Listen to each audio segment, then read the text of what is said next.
Hello there, Assalamualaikum. You are now watching English News on TVS. These are the headlines. Bodies of 2 missing males found. ERC proposed new election process. Schooling days back to normal next year. A fishing outing turned tragedy in a remote river in Long Aton after bodies of the 2 missing males have been found by the Bomba search and rescue team. Bomba Marudi Chief Marin Sim said the first body found about 15 minutes from the scene, where the boat capsized at 4:30 p.m. on Monday, was of the 14-year-old boy identified as Frankie Setiawan Jena. The search continued the following day, and the body of 47-year-old Edwin Jala was later found afloat upstream of Long Sobeng, an hour and a half from the scene at 8:50 a.m. today. The body was brought by boat to SK Long Aton and was later airlifted by the Bomba Air Unit to Marudi. The body arrived at the Marudi Short Takeoff and Landing Airport at 12:50 p.m. Okey, pada jam 8.50 pagi ini, mangsa kedua telah ditemui di hulu kampung Long Sobeng. Jarak perjalanan dari Long Aton jarak perjalanan daripada lokasi kejadian perahu karam lebih kurang 1 jam 30 minit. Ya. Okay. Mangsa dibawa menggunakan perahu dari lokasi penemuan ke Long Aton. Lepas tu mangsa diambil oleh helikopter bomba, helikopter unit udara yang diketuai oleh Kapten Penolong Pesuruhjaya Bomba Muhammad Saiful Nizam Samsudin dan penolong kanan penguasa bomba Kapten Hairun Nizam Jamaluddin. Mangsa terus dibawa ke sinilah, ke Marudi, dan diserah kepada polis untuk tindakan selanjutnya. The duo were with 3 others when fishing 20 minutes upstream of SK Long Aton at 2:30 p.m. on Saturday, as they were returning back to SK Long Aton, where they are employed as general workers for the school's renovation, when their boat capsized around 9:30 p.m. 3 others who were in the same boat managed to swim to safety, but the victims were drifted by the strong currents. With the second body recovered, the search and rescue operations, which involved a total of 12 longboats and 25 individuals comprised of personnel from various agencies and villages. Electoral Reform Committee (ERC) proposes to ease the election process, especially to facilitate rural voters. ERC Chairman Tan Sri Abdul Rashid Abdul Rahman said this to enable registered voters to practice the responsibility to vote anywhere. Yang perlu sekarang ni dititik beratkan ialah masyarakat Sabah Sarawak yang tinggal di Semenanjung ataupun orang Semenanjung yang tinggal di Sarawak. Bila datang pilihan raya, dia nak mengundi. Macam mana dia nak balik? Satu jauh, yang kedua mahal. Takkan dia nak belanja ribu-ribu ringgit untuk satu undi. Jadi apa yang kita recommend ialah mereka boleh mengundi di sana. Untuk Sarawak, untuk Sabah lah, boleh mengundi di sana dan undi itu akan dikira untuk sini. Jadi cara tu kita akan tentukan dan perakuan ni kita ada di dalam laporan ini. Rashid said several amendments to be made if the proposal were to be accepted. However, the proposed plan would take time to be implemented. He said this after paying a courtesy call to the Chief Minister Datuk Patigi Abang Johari Tun Openg. Jadi untuk pilihan raya Sabah memang tak sempatlah. Saya tak pasti kalau ada apa-apa perakuan kita yang boleh dilaksanakan dalam pilihan raya negeri, itu saya pun saya tak boleh nak kata apa. Pulang pada bila pilihan raya lah. Kalau lekas sangat pilihan raya tak sempatlah. Sebab perubahan akan makan masa. Memang akan makan masa sebab ia perlukan perubahan perlembagaan, pindahan perlembagaan, pindahan undang-undang dan penyediaan undang-undang baru dan sebagainya.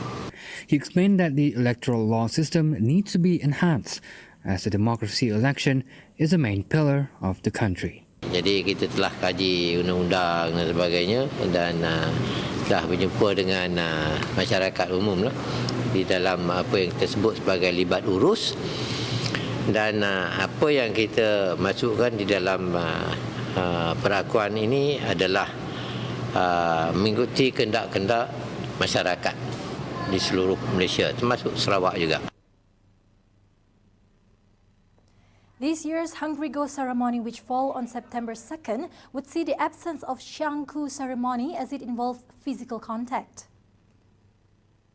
According to Kuching South City Council Mayor Datuk Wee Hong Seng, eating and drinking activities and bringing children to the festival location is also prohibited. Other festival-related activities are allowed while urging the public to follow the SOP guidelines. Organizers or temples would have to inform the Unit 4 Other Religions, Unit 4, of any celebrations or planned festivities before August 19. Application forms for organizers can be obtained at MBKS headquarters and all residence offices. Returning Sarawakians will undergo 14 days mandatory quarantine with 2 swab tests on the 2nd and 10th day. Announcing this in a daily COVID-19 press conference today, Deputy Chief Minister Dato' Amar Douglas Uga Embas said this is one of the ways to curb the spread of COVID-19. There is no intention for us to cause problem or inconvenience to anyone. If we did, we apologize. At the same time, we appeal for patience, kesabaran kepada rakyat, kerana dengan cara inilah kita dapat berjaya memutuskan rantaian COVID-19 dari merebak di. Uga also announced that Sarawak government will bear all the inclusive quarantine costs for returning Sarawakians. As for non-Sarawakians, the costs will be at their own expense.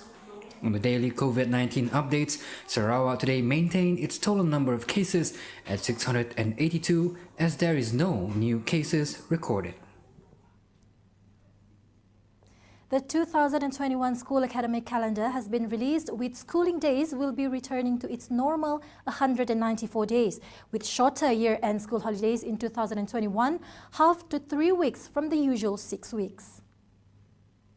Education Ministry Deputy Director General, School Operations Sector, Azman Talib said the school year would begin on January 20th, 2021 and end on December 9, 2021, with schools not having to replace the special allocated holidays for Chinese New Year, Hari Raya and Deepavali. The mid-year break is back to its original 9 days and will be from May 28 or 29 until June 12 or 13, depending on the state. This year's total number of physically being in school days is 168 for all schools.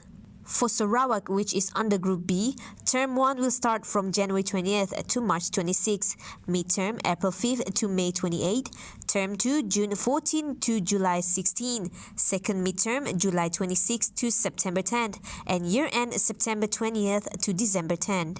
On August 3rd, the Education Minister Dr. Muhammad Radzi Muhammad Jidin announced in Parliament that the dates for the new school year were decided after taking into consideration the effects of the COVID-19 pandemic. The government has approved a total of 93 projects to repair dilapidated schools in Sarawak for phases 1 and 2 as at August 17th, costing 700 million ringgit.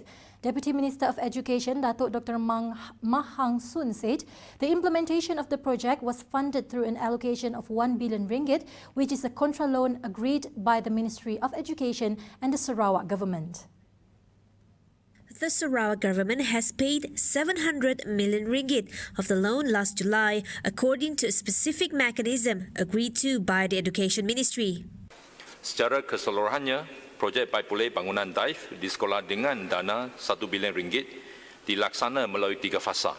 Yang pertama, fasa pertama melibatkan 41 buah sekolah dengan kos projek berjumlah 350 juta ringgit.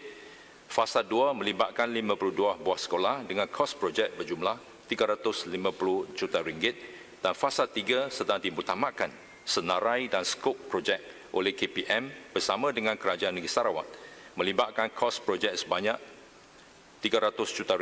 On the Phase 1 status, a total of 21 projects were in the construction phase and another 20 projects were in the pre-construction stage.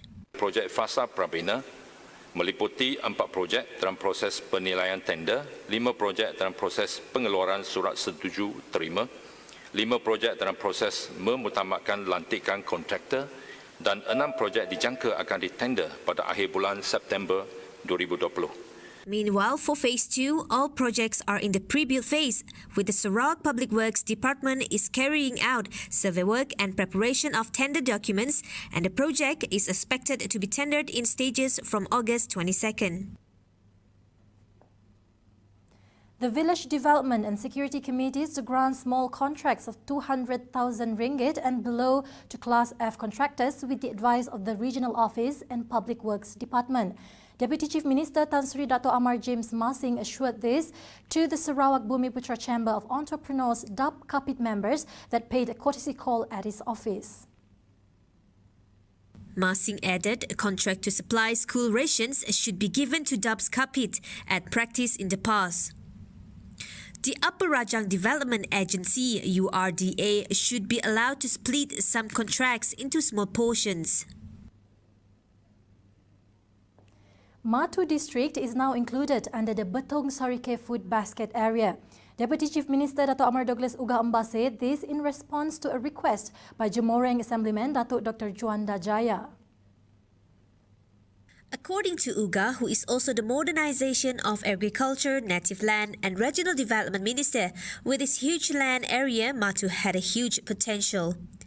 At the moment, oil palm cultivation dominated the main agricultural activity in Matu.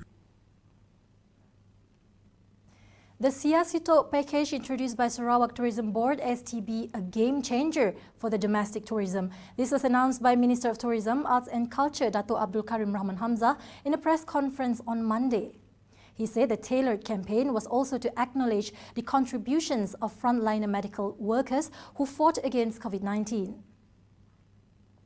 Sarawak Tourism Board, Sarawak Tourism Federation telah mengatur satu package yang cukup menarik untuk orang Sarawak dan juga the frontliners who have helped us semasa lockdown. Jadi dengan 30 package yang disediakan pada kadar separuh harga seperti apa daripada apa yang disediakan sebelum ini. Tapi ia tidak akan diadakan untuk selama-lamanya kerana akan subsidi yang besar daripada Sarawak Tourism Board. The Siasito package will provide the best experience for tourists visiting the attractions in Kuching, Sibu, Muka, Bintulu, Miri and Mulu. And that concludes the English news for today. I'm Syara Abang Mansur for TVS. Salam Sarawak ku sayang.